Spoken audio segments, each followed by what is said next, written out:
आइए मित्रों, नमस्कार। ईवीएस के एनसीईआरटी 4 क्लास के दूसरे चैप्टर को पढ़ते हैं। पहला चैप्टर हमने यूट्यूब पर डाला हुआ था।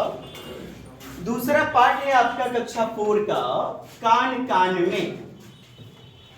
देख रहे हैं मेरे कान किस प्रकार है, मतलब कुछ नहीं, जिनके कान बाहर निकले हुए रहते हैं, जिनके शरीर पर बाल रहते हैं, वे संतान को जन्म देते हैं। वे क्या करते हैं?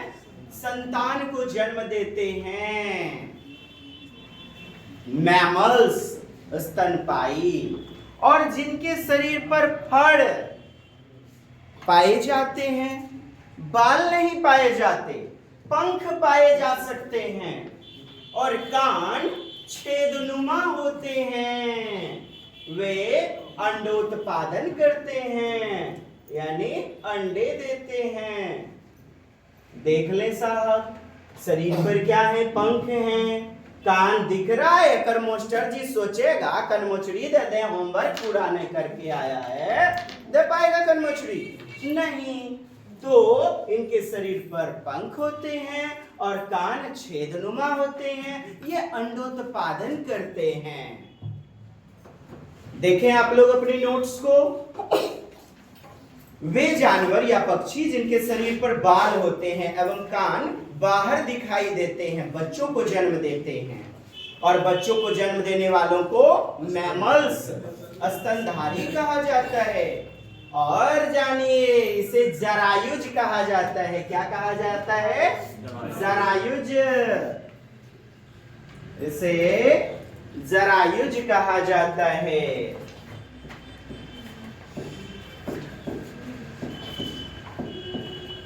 जरायुज याद रखेंगे साहब। और जरायुज को अंग्रेजी में विविपेरस बोलते हैं, विविपेरस। ठीक, पुनः आगे बढ़ें, देखें अपनी नोट्स को। जैसे जो संतान को जन्म देते हैं, गाय, कुत्ता, बिल्ली, मनुष्य। अब हमको देख लीजिए, आप बताइएगा संतान या अंडोत्पादन? हमको देख रहे हैं ना? लाज लगा? अच्छा लगा बोलने में? हमारा यही ड्यूटी होगा ना? वाह जी वाह। कुछ काम छोड़ दीजिए दूसरों के लिए। चलिए, बकरी, ये उदाहरण के रूप में आपके ये विविपेरस कहलाएंगे, विविपेरस कहलाएंगे। अच्छा, वे जानवर या पक्षी या जंतु जिनके शरीर पर बाल नहीं होते या पंख या फड़ होता है, जैसे गिरगिट देखिए, जैसे मगरमच्छ देखिए, फड़ पाया जाता है, बाल तो नहीं पाए जाते हैं ना।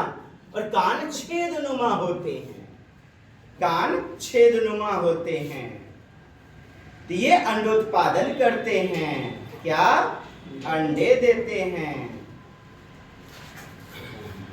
पंछियों में बात करें आप, पंख से ढके होते हैं कान, अंडे देते हैं, बाल तो नहीं होते।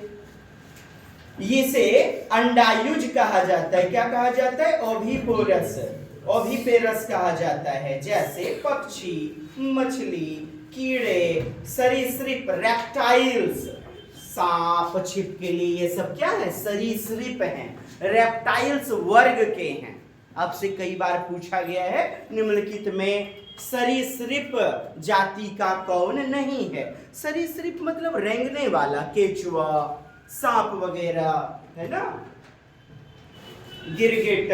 उभयचर में, उभयचर एम्फीबियन में भी आपको आते हैं प्रश्न।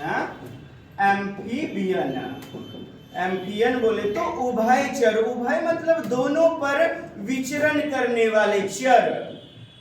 तो स्थल भाग और जल भाग, वाटर और लैंड, दोनों पर रहने वाला। आप देखिए ना मेढक वगैरह को, मेढक क्या दोनों पे पाया जाता है।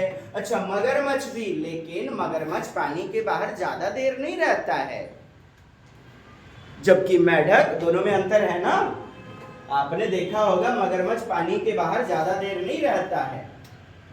मेढक आपका पूर्णतया उभयचर होगा और मगरमच्छ भी है। चलिए आगे बढ़ा जाए। अगला कॉन्सेप्ट आपका ये गुत्थी सुलझ गई। आपने देखा होगा कई बार प्रश्न पूछे गए हैं यहां से। देखिए मगरमच्छ वगैरह, गिरगिट, बताइए गिरगिट क्या संतान या अंडे? अंडे। मगरमच्छ क्यों नहीं साहब, क्यों अंडे ये देंगे, संतान को जन्म देंगे? कान बाहर नहीं है, शरीर पर हड़ हैं, बाल नहीं है। क्लियर हुआ? आइए पक्षियों में बात करें। शरीर पर क्या होते हैं? पंख। लेकिन मनुष्य के शरीर पर, गाय भैंस बकरी के शरीर पर बाल, तो वो संतान और ये अंडे। कान देखिए, कान क्या है? छेदनुमा। कैसा? सीटेट आयोग छेद का प्रयोग करता है। कान नहीं होते, छेद होते हैं, मतलब छेद, और पंखों से ढका हुआ होता है। ये अंडोत्पादन करते हैं। ठीक है, आगे बढ़ा जाए। अब देखिए शरीर पर पैटर्न या धारियां देख रहे हैं आप।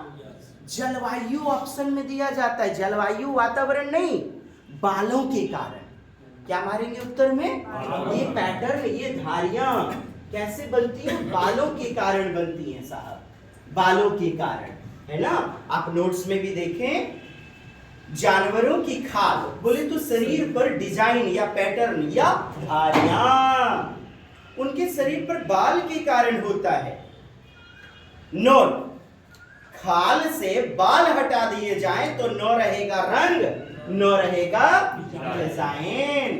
देखिए इनके बाल हट गए या हटा दिए गए हों तो सोचो अगर उनकी खाल से बाल हटे दिए जाएं तो जानवर कैसे दिखाई देंगे? न रहेगा रंग और न ही रहेगा डिजाइन। अब देखिए कई जगह अरिहंत वाले सेट में आपका वातावरण उत्तर लिया है। हम कहते हैं जब जलवायु आपका नहीं दिया गया है, दिया गया है बालों के कारण एनसीईआरटी ने, तो आप इसको मानेंगे ना सर्वशुद्ध। और सीटेट आयोग तो यही कहता है। बढ़े आगे, यह आपकी हो गई बातें साहब। नीचे कुछ जानवर के नाम लिखे, इनमें कुछ तुमने शायद देखे भी होंगे, लोमड़ी, मेढक वगैरह, है ना। अब कान बाहर दिखाई देते हैं, छाट कर लिखो। खाल पर पंख हैं, खाल पर बाल हैं, कान बाहर दिखाई देते हैं। प्रश्न इतना ही बनता है क्वेश्चन कि कौन जरायुज होते हैं, कौन अंडायुज होते हैं, संतान उत्पन्न करते हैं, और कौन अंडोत्पादन उत्पन्न करते हैं। ठीक है, मुख्यतः यही बातें हैं आपकी। ये देखिए कुत्ता है वो सत्यम जी, कुतिया, बड़ी नॉलेज है। इतने बुतरू देख करके पहचान गए। हाँ, ये देखिए जिन जानवरों के कान बाहर दिखाई नहीं देते, उनके शरीर पर बाल नहीं होते, वे अंडे देते हैं। क्या है लिखा हुआ साहब, समझ गए? अब देखिए बाल हैं, संतान को जन्म दिया हुआ है। एक मास्टर जी अगर कान पकड़ के अमेट सकता है, ओए होमवर्क पूरा नहीं किया।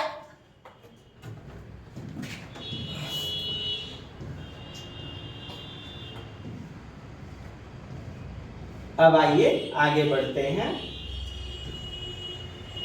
देख रहे हैं आप तरह तरह के पजलनुमा आकृति में रंग भरो, चित्रांकन, और लिखने की शुरुआत किससे होगी? चित्रांकन से। अध्यापक के लिए संकेत प्रत्येक चैप्टर में है ना। डायनासोर से मिलते जुलते जानवरों के नाम बच्चों की समझ के अनुसार अलग अलग हो सकते हैं। उन्हें सोचने का मौका दें, सोचने का ज्यादा से ज्यादा अवसर दें। हर तरह के ऐसे उत्तरों को सही माने, इस तरह के चित्र बनाकर कार्यकलाप करवाए जा सकते हैं, चित्र बनवाया जा सकता है। ये देखिए हमारा राष्ट्रीय पशु, हमारा राष्ट्र पशु क्या है?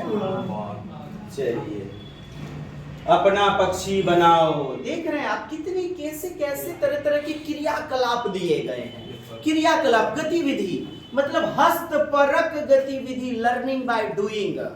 बच्चे करके सीखेंगे रोचकता के साथ, मानते हैं। और हस्तपरक गतिविधि यानी कि स्व क्रियाकलाप से ज्ञान अस्थायी होता है। अतः बच्चों को ज्यादा से ज्यादा करके सीखने का अवसर दिया जाना चाहिए। चलिए आगे बढ़ा जाए। अगला अध्याय आपका 3rd लेसन है आपका साहब, नंदू हाथी। हाथी का नाम, हाथी के उस छोटे बच्चे का नाम क्या था? छोटे बच्चे का नंदू। ठीक, यही है नंदू, बूढ़ा सलेटी।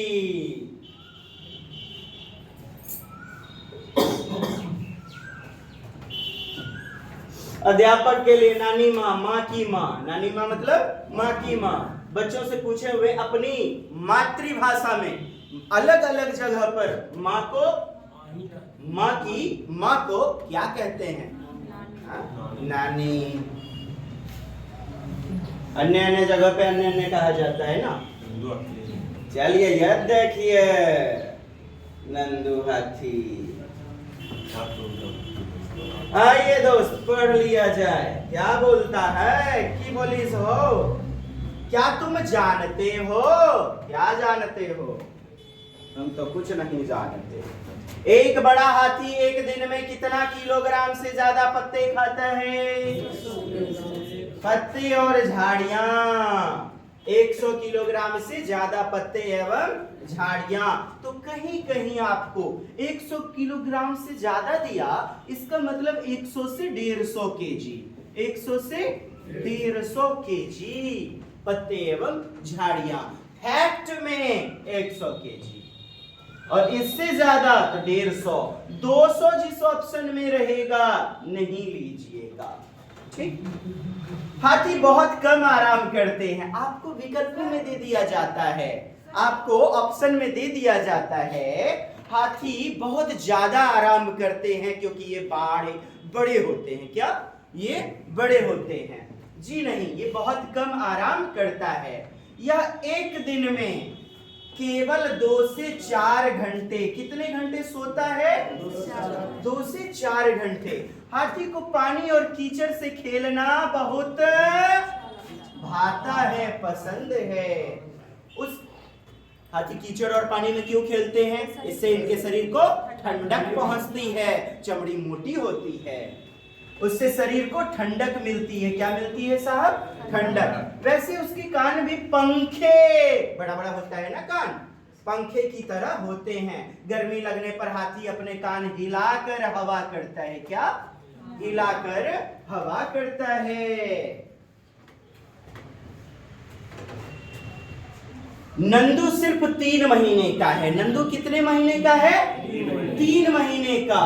लेकिन उसका वजन 200 किलोग्राम है। उसका वजन कितना है? 200 किलोग्राम। अब देखें, बात को समझें।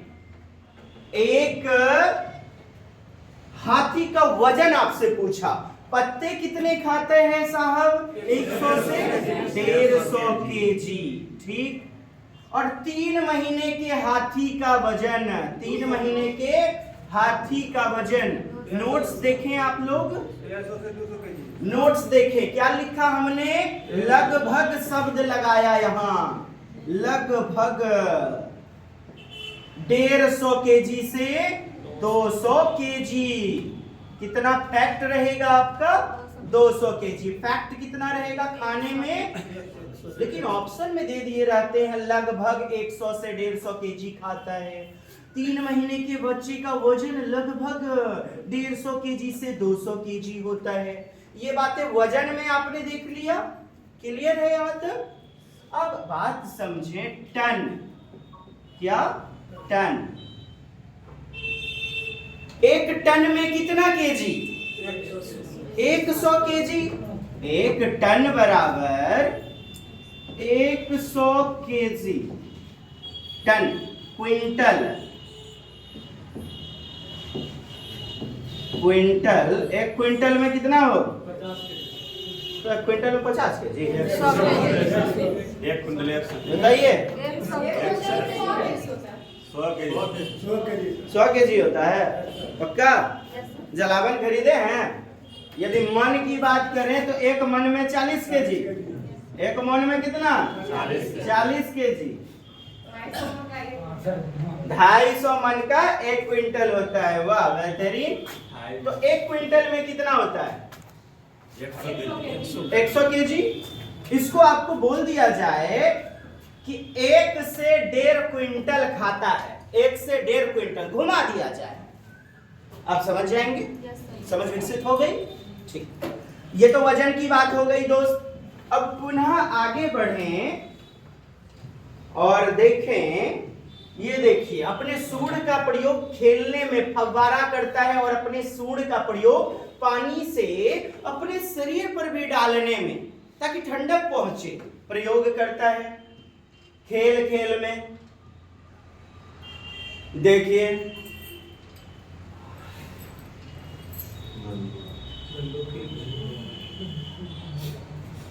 अब पुनः देखें, नंदू हाथी अपने झुंड के साथ रहता है। हाथियों के झुंड में केवल क्या हथनियां, केवल हथनियां और बच्चे रहते हैं। आपके सीटेट आयोग ने जानते हैं 10-12 बच्चे बोल दिया। क्या बोल दिया साहब? 10-12 बच्चे कहाँ लिखा गया है?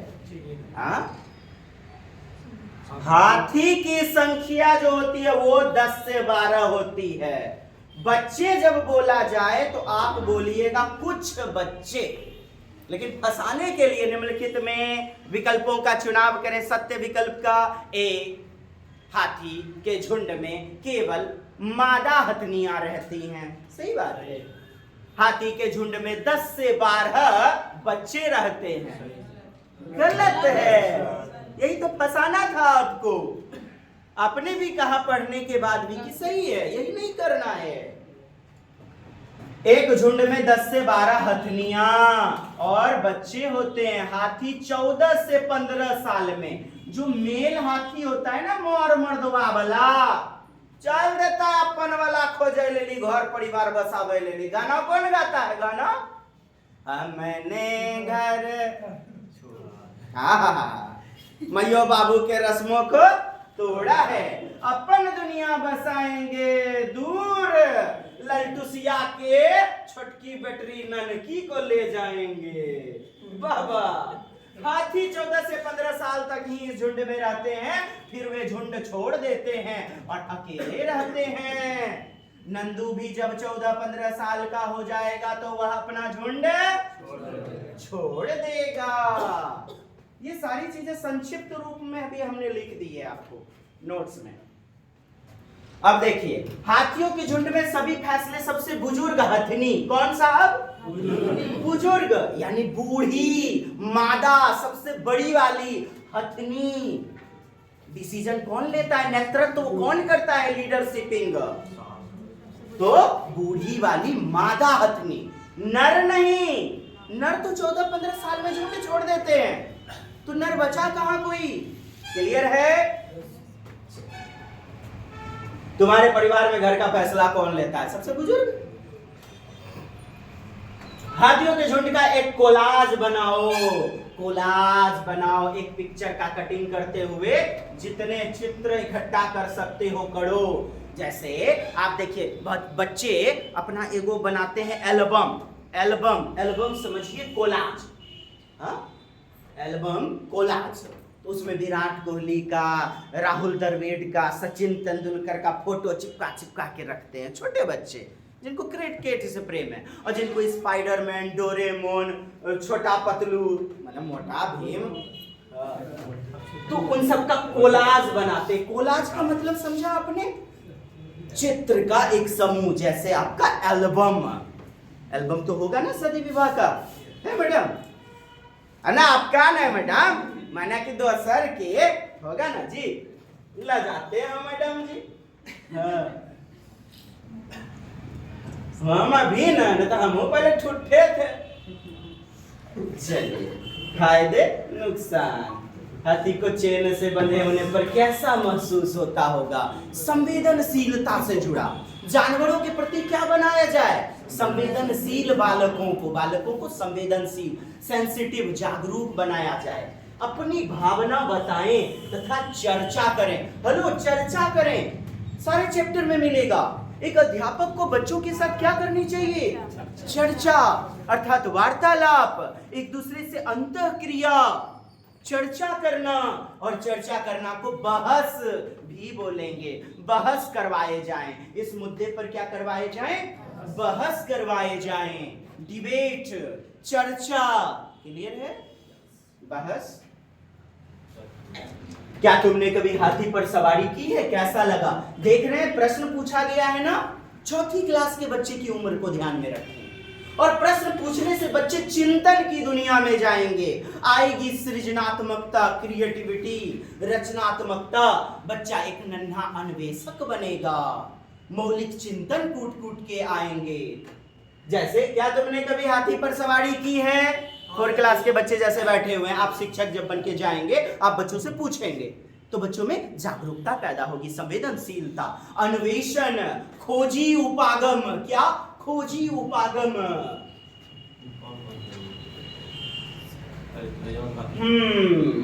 ये देखिए, वाह, कब पैसा लिया है? वो ठीक ठीक 5 टका। हमको भी याद कीजिएगा। बगुला भैंस पर क्यों बैठता है? सवारी करने के लिए हो भगवान। अरे यह एकर कीट मकोड़ा खाएगा और एकर खुजली दूर हो जाएगा। दोनों को लाभ हुआ, फायदा हुआ, दोनों को फायदा। एकर खुजली, नोचनी, चमोकन, लिखो, खोज खोज के खा जाएगा। ठीक है? तो इसको, भैंस को क्या फायदा होगा? भैंस को आराम मिलेगा और बगुले का पेट। दोनों में अन्योन्याश्रय संबंध, सहजीवी इसे कहते हैं। क्या कहते हैं? सिम्बायोसिस। क्या कहते हैं साहब? सिम्बायोसिस संबंध, सिम्बायोसिस, सहजीविता। आप लोग देखेंगे सहजीविता जब दोनों को फायदा। एक होता है परजीवी, पैरासाइट, केवल एक को फायदा और दूसरे को नुकसान। जैसे आपका पानी में कभी गए होगा, भैंसिया जो ठेंगिया जो धर ले होगा, आपन एकदम मोटा गया, खोखनो नियर हुमनो, और आपको नुकसान पहुंचा दिया, है ना? पैरासाइट, परजीवी। ठीक? तो परजीवी, हाँ, अमरबेल वगैरह, अमरबेल वगैरह आपने देखा होगा, पीला पीला आम के पेड़ को ढक लेता है, उस पे लतर जाता है। तो आम के पौधे, पेड़ को सूर्य का प्रकाश नहीं मिलता है, उसका भी रंग धीरे धीरे पीला होता चला जाता है। अमरबेल उदाहरण के रूप में। पौधों में बात करें तो आगे बढ़ते हैं, तो बगुला भैंस पर क्यों बैठा होगा? तो सहजीविता संबंध, यानी दूसरे एक दूसरे को लाभ पहुंचाना।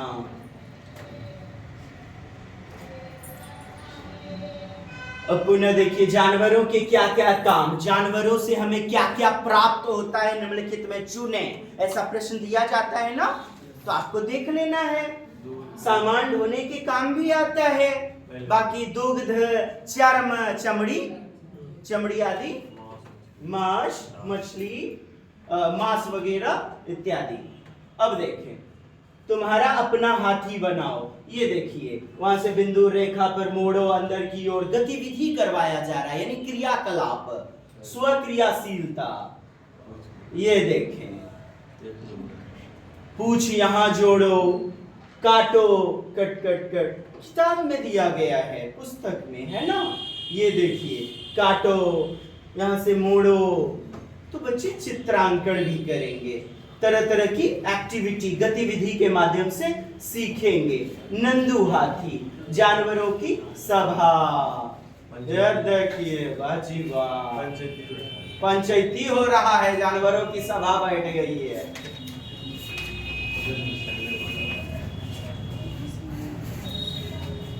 देख रहे हैं घोड़ा क्या कह रहा है? तुमने मेरी दौड़ ही देखी है, मेरे पैरों के नीचे जब लोहे की नाल ठोकते हैं तो दर्द से जान निकल जाती है। बच्चों को संवेदनशील बनाना इसके प्रति, पशु पक्षियों के प्रति। नाचो कूदो, आग के गोले से निकलो, और भी ना जाने क्या क्या। क्या है ये? आलू। आलू खा गया, आलू। सपुआ देख रहे हैं, बस मेरा यही घर है, यहाँ पिटारी और यहाँ सपेरा। अच्छा, सपेरा वाला कालबेलिया। कालबेलिया समाज कहाँ पाए जाएंगे? राजस्थान में। हम लोग बात करेंगे चाय प्रकार के साथ। म्याऊ म्याऊ की आवाज कौन निकालता है? बिल्ली निकालता है। गुटर गू कौन करता है? दाना खाता है। चर्चा करो। अब देखिए चर्चा पुनः आ गया आपका, बहस करना, चर्चा करना, आपस में सहभागी क्रियाकलाप, अंतः क्रिया करना। इस हाथी के कितने पैर हैं? ये देखिए पजल्स, बच्चा खोजेगा। इन तरीकों से बच्चे को ना जागरूक बनाया गया है, संवेदनशील बनाया गया है। अब आप अपने नोट्स में देखें तो आप पाएंगे, जी पे अटेंशन प्लीज। हाथी के छोटे बच्चे का नाम क्या है? नंदू। 3 माह का है वो, 200 केजी, बोले तो 2 टन का है। ठीक, 1 टन में 100 केजी। हाथियों के झुंड में केवल 10 से 12 हाथियां यानी कि मादा हाथी और कुछ बच्चे ही रहते हैं। झुंड की नेता यानी नेतृत्व करने वाली सबसे बुजुर्ग बूढ़ी मादा हाथिनी होती है।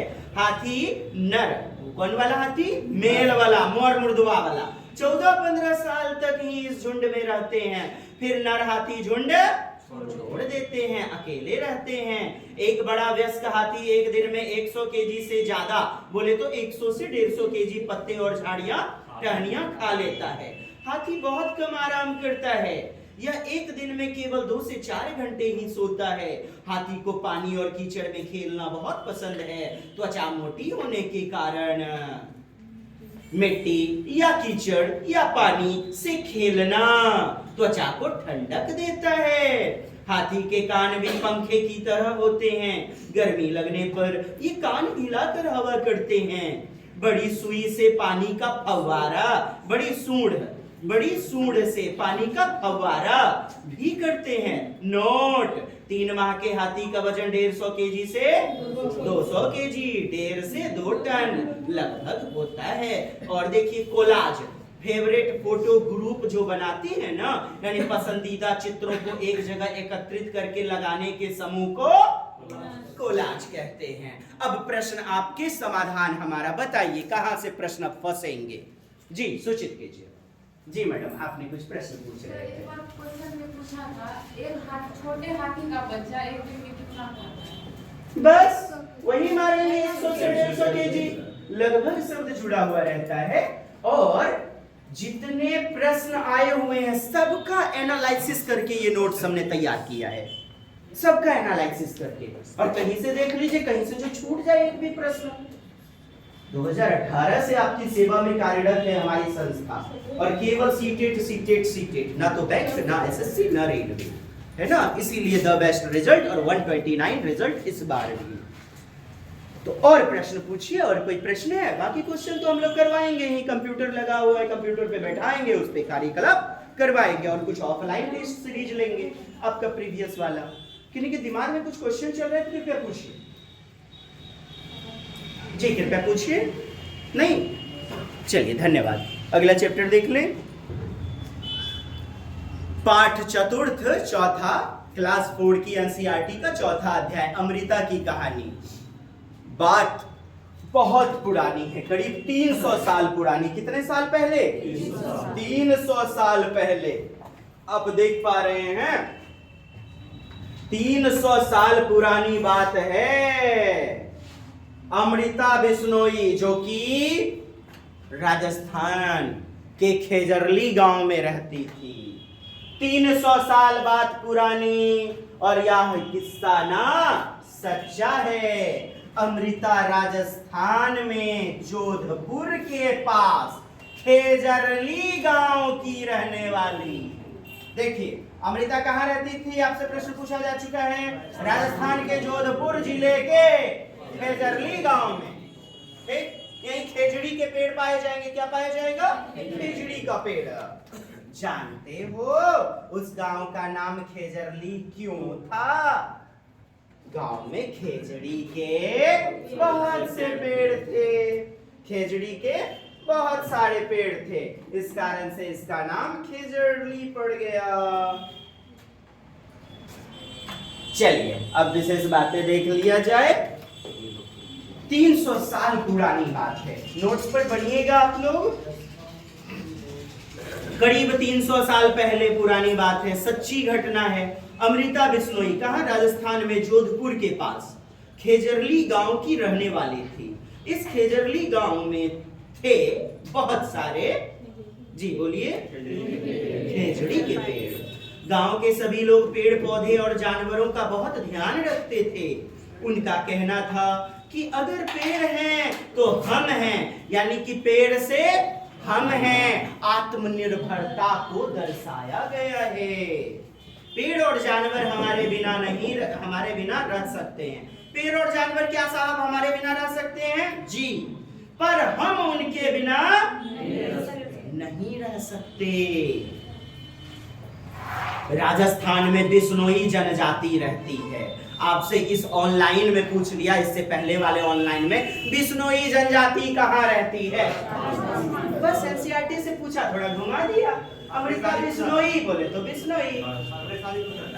बिल्कुल सर, बिल्कुल, ग्रुप डी में भी। अच्छा, बहुत बहुत धन्यवाद। बिश्नोई जनजाति रहती है राजस्थान। मार दीजिएगा, ये पेड़ों और जानवरों की रक्षा करते हैं।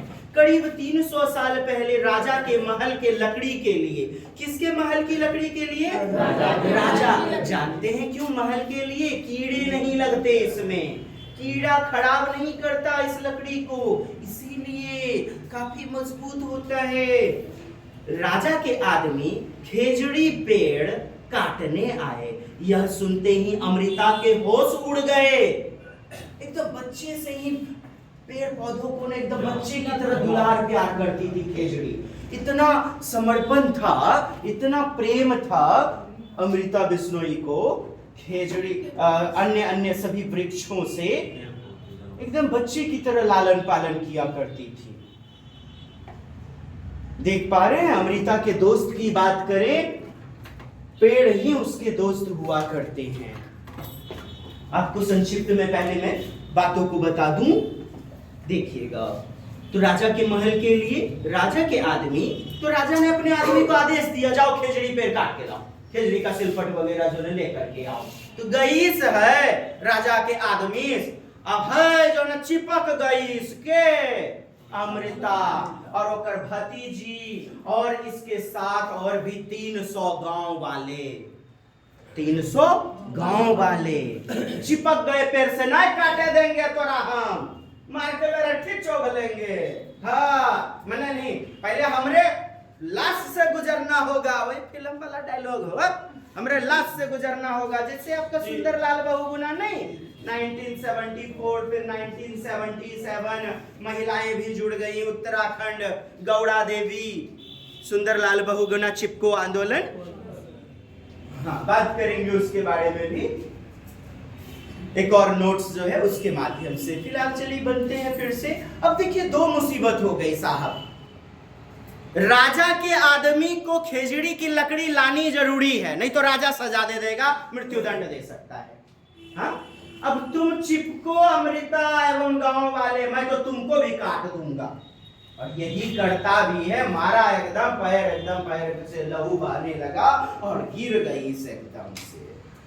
आइए पुनः देखें। और राजा के आदमी खेजड़ी पेड़ काटने आए। यह सुनते ही अमृता के होश उड़ गए। वह काटे जाने वाले पेड़ से लिपट गई।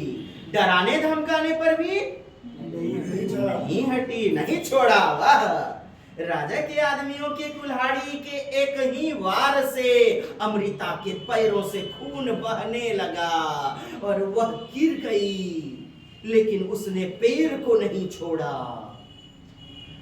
देखा आपने, इसीलिए फेमस है, इसीलिए हमें एनसीईआरटी में सच्ची घटना को पढ़ना पड़ता है। वास्तविक जीवन से जुड़ी हुई बातें हैं, नैसर्गिक प्राकृतिक वास्तविक परिवेश से जुड़ी हुई बातें हैं, जो बच्चों को ना पर्यावरण पेड़ पौधों के प्रति संवेदनशील बनाएगा। आगे अमृता को देखकर उसकी बेटियों और गांव के 300 से भी ज्यादा लोगों ने पेड़ों से लिपटकर अपनी जान दे दी। मुआ गई सो, मुआ गेल, मुआ गेल, बताइए। जा हो निर्दयी, निर्मोही, जब राजा को इस बात का पता चला तो उसने यह बात समझ नहीं आई, उसे यह बात समझ नहीं आई कि लोग पेड़ों के लिए अपनी जान भी दे सकते हैं। वे खुद वहां आए, राजा उठीस, चल बसंती धन्नों पे बैठ गई, सर आ गई जगह पे ऑन द स्पॉट कि कौन बात है, के खलटिसबाजी कर रहा है आखिर, और स्वयं लोगों का पेड़ों के प्रति प्यार को देखा। ठीक, पेड़ खतरे में, देखते जाएं। अब देखिए खेजड़ी का पेड़ का विशेषता, खेजड़ी के पेड़ की विशेषता, परंतु पहले देख तो ले दोस्त बतवा को। क्या अमृता बड़ी हो गई, वो अपने पेड़ों से मिल रही थी, गला मिलती थी एकदम। गांव में कुछ अनजान लोग कुल्हाड़ी लेकर खड़े हैं, पूछने पर पता चला कि वे राजा के आदमी हैं। राजा के कहने पे वो लकड़ी के लिए पेड़ काटने आए थे। लकड़ी राजा के किसके लिए चाहिए थी? महल के लिए चाहिए थी दोस्त। और आगे आप देखें, अमृता सुबह सुबह उठकर अपने सारे दोस्त पेड़ों से खुशी से मिलती थी। सारे दोस्त पेड़ों से खुशी खुशी से मिलती थी, उससे बतियाती थी भी। जब कोई तकलीफ होता तो गला लग के रोती भी थी, इतना प्रेम था। एक पेड़ उस दिन के लिए खास होता था, अमृता के लिए रोज उनमें एक पेड़ उसके लिए खास होता था।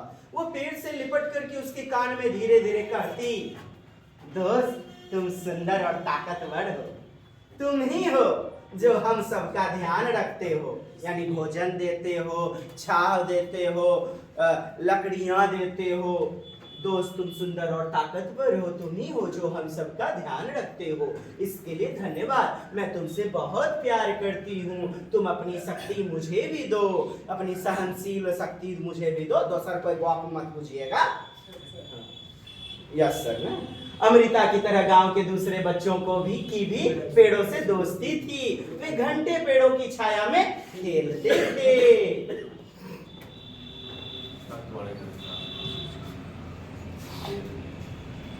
देखिए राजा का आदमी, राजा ऑर्डर दे रहे हैं, आओ काट करके आओ, जे अलड़ी भाई मिले सबको घंटा देना। चल दिया है। अमृता का होश उड़ गया है, देखिए बड़ी पांजो धैले है। निर्मोही देखो। अरे बाप, देवी मैया हटिए ना हो ना, पेड़ों के प्रति समर्पण है। जय हो जय हो। हाँ, तो बालकों को संवेदनशीलता, और है भी तो, पेड़ वृक्ष है तो कल हमारा भविष्य सुरक्षित है। ये सुनते ही अमृता के होश उड़ गए। आदमियों ने जिस पेड़ को काटने के लिए चुना, अमृता उस पेड़ से लिपट गई।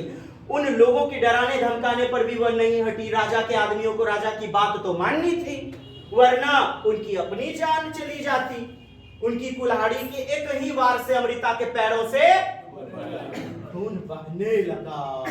वह गिर गई, लेकिन उसने पेड़ को नहीं छोड़ा। अमृता को देखकर उसकी बेटियों और गांव के 300 से भी ज्यादा लोग ने पेड़ से लिपटकर अपनी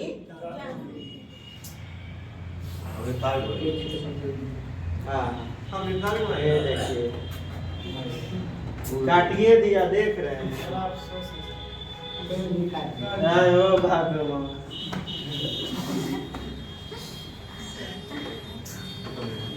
केनारा में हो बाबू।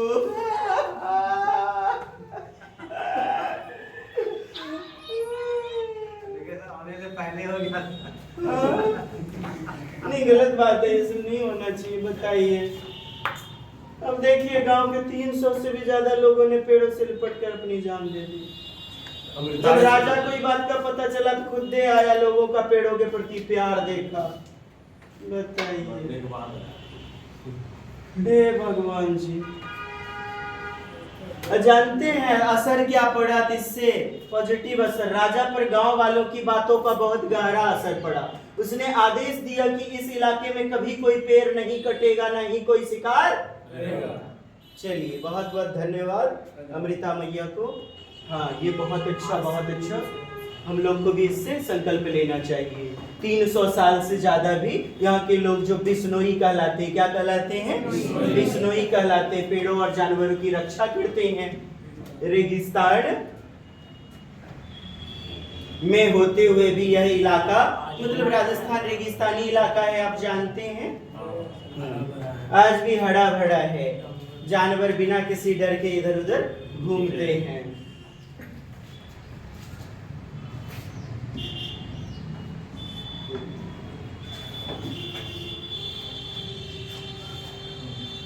देखिए एक बात कही गई है, तुमने तीसरी कक्षा में जिस पेड़ से दोस्ती की थी, तीसरी कक्षा में जो एनसीईआरटी में लिखा है, मतलब कैसे पठन पाठन करवाना चाहिए? पूर्वाभ्यास से, प्री एक्सपीरियंस, प्री नॉलेज, पूर्व अधिगम, पूर्व सूचना, पूर्व जानकारियों के साथ जोड़ते हुए जो बच्चे जानते हैं। जैसे सर्किल पढ़ा रहे हैं तो बच्चे को सिक्का दिखलाइए, घर कौवा दिखलाइए, गोल गोल रोटी, और बीचों में जे कहले तो नुनु वो कहलाएगा भोटी, बोले तो सेंटर, केंद्र। तो आप इस प्रकार गणित में वृत्त वगैरह, ज्यामिति, आकृति का भी कंसेप्ट बच्चों को आत्मसात करवा सकते हैं।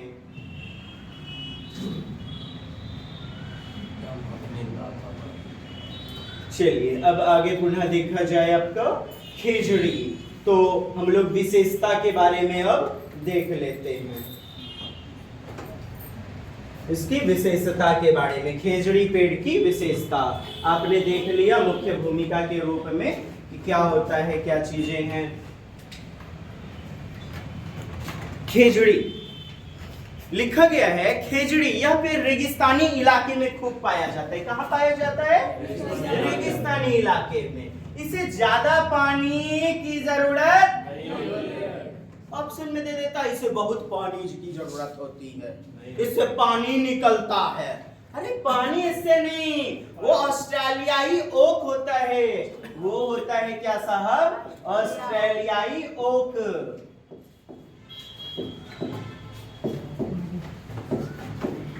ओक वृक्ष, ओक ट्री, वो ओक का पेड़ होता है जिसके बारे में बोला जाता है पानी निकलता है, तने में जो है ना जल संचित रहता है, ज्यादा पत्तियां नहीं होती हैं, जो कुछ पत्तियां होती हैं कांटों में रूपांतरित हो जाती हैं, है ना। जड़ें उथली होती हैं, जड़ें उथली होती हैं।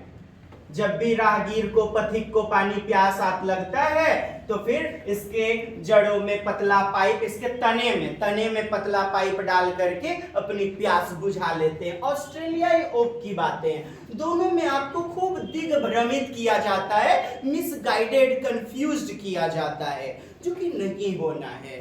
ठीक है, बढ़ते हैं ऑस्ट्रेलियाई ओक छोड़कर खेजड़ी की ओर। रेगिस्तानी इलाके में खूब पाया जाता है, इसे ज्यादा पानी की जरूरत नहीं होती। इस पेड़ की छाल दवा, छाल क्या होता है साहब? दवा बनाने के काम, BARK, बार्क में छाल, दवा बनाने के काम में आती है। इसकी लकड़ी को कीड़ा भी नहीं लगता, कीड़ा इसकी लकड़ी को। इस पेड़ की फलियां, हेलो फली, कथी में काम आता है? सब्जी बनाने में। सोचिए ना, राजस्थान आप ही की तरह हटिया लगता होगा वहां नजदीक की जगह पर? नहीं ना, नहीं ना।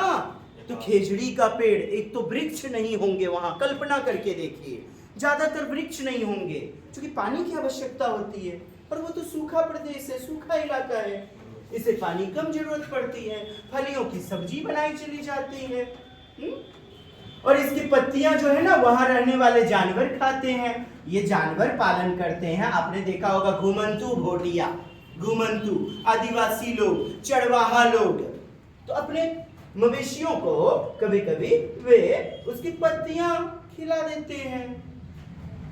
तो है ना रामबाण वृक्ष, और इसकी छाया में तुम जैसे बहुत से बच्चे खेलते भी हो। इसकी छाया में बच्चे खेलते हैं, इस बात को याद रखना है, इसकी छाया में बच्चे खेलते हैं। और सुनिए, इसके नीचे दूर दूर तक देखिए जो है ना धूप ही धूप कितना ज्यादा एकदम धूप पड़ता है, तो स्त्रियां एवं बच्चे जब भी भोजन करते होंगे, जब भी खेलते होंगे, कुछ बीज गिर जाता होगा उनके नीचे, तो इससे फसल उग जाती होगी, फसल उग जाती होगी। तो कहा भी गया है कि इसके छांव के नीचे फसल उगाए जाते हैं, इसके छांव के नीचे फसल उगाए जाते हैं। तो यह विकल्प क्या होगा? सही, यह विकल्प सही होगा मित्रों, याद रखें, फसल उगाई जाती है, इस बातों को ध्यान देना है। अब देखें आप, उसके बाद आप लोग अपना प्रश्न पूछिएगा। यह पेड़ रेगिस्तानी इलाके में खूब पाया जाता है, इसे ज्यादा पानी की जरूरत नहीं होती। इस पेड़ की फलियां की सब्जी भी बनाई जाती है एवं पत्तियां वहां पर रहने वाले जानवर खाते हैं। इस पेड़ की छाल बाढ़ दवा बनाने के काम में आती है। इसी प्रकार आपने मलेरिया के लिए सुना होगा, मलेरिया सिनकोना का पेड़, सिनकोना वृक्ष की छाल से पहले दवा बनाते थे, अब गोलियां बनाते हैं, कुनाइन की गोली, है ना। तो पूछा गया था ऑनलाइन में, पहले कैसे किस चीज का प्रयोग करते? तो छाल का, क्या छाल को पीस लेते थे, पिला देते थे। अब गोलियां यानी पिल्स, PILLS, पिल्स बनाई जाती हैं। आगे पुनः बढ़ते हैं रिकैप में, संक्षिप्त में। दवा बनाने के काम आती है, बच्चे इसकी छांव में खेलते भी हैं एवं लोग इसकी छांव में फसल भी उगाते हैं। इस पेड़ की लकड़ी में कीड़ा भी नहीं लगता, इसलिए तो महल में प्रयोग हो रहा था, कीड़ा भी नहीं लगता। अध्यापकों के लिए बच्चों को बड़ों से जानवरों, कीड़े मकोड़ों के बारे में जानकारी प्राप्त किससे? बड़ों से, समवयस्कों से, अपने बुजुर्गों से, दादा दादी नानी आदि से करने के लिए क्या करना चाहिए? प्रेरित मोटिवेट करना चाहिए। पर्यावरण में हो रहे बदलाव के कारण पक्षियों की संख्या कम हो रही है। पक्षी की संख्या क्यों कम हो रही है? पर्यावरण में हो रहे आज दिन प्रतिदिन बदलाव, वातावरण, पर्यावरण प्रदूषित होते जा रहा है। तरह तरह के पेस्टिसाइड, केमिकल, रसायन आदि का प्रयोग हो रहा है फैक्ट्रियों में। इस पर चर्चा करवाएं। आ गया फिर चर्चा, आपका चर्चा बहस, और खूब ऑनलाइन में चर्चा करवाया जाए। ऐसे बहस को शामिल किया जाए जो अटल हो।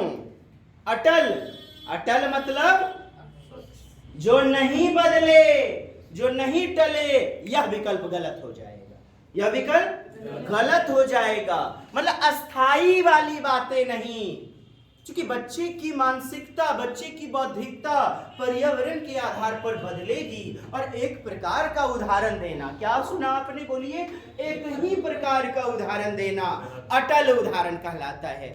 एक ही प्रकार का उदाहरण देना अटल उदाहरण कहलाता है। नम्य उदाहरण, नम्य अर्थात नियम पूर्ण उदाहरण कहलाता है। क्या? नम्य, नियम पूर्ण। करवाना क्या चाहिए? विभिन्न उदाहरण, मतलब टलने वाले विभिन्न उदाहरण, और अनम्य उदाहरण का प्रयोग जो नियम पूर्ण ना हो। नहीं समझा आपने? कोई बात नहीं, ऑनलाइन के ये सब कुछ खेल है। चलिए, उम्मीद करता हूं दोस्त आपको कक्षा लगी होगी अति प्रिय। Yes sir, no? चलिए, DTA भागलपुर, मनाली चौक, भागलपुर में आपकी ऑफलाइन कक्षा स्थित है, और ऑनलाइन के लिए आप YouTube वगैरह पे भी ऑनलाइन आ सकते हैं। चलिए मित्रों, तब तक के लिए जय हिंद, जय भारत, वंदे मातरम।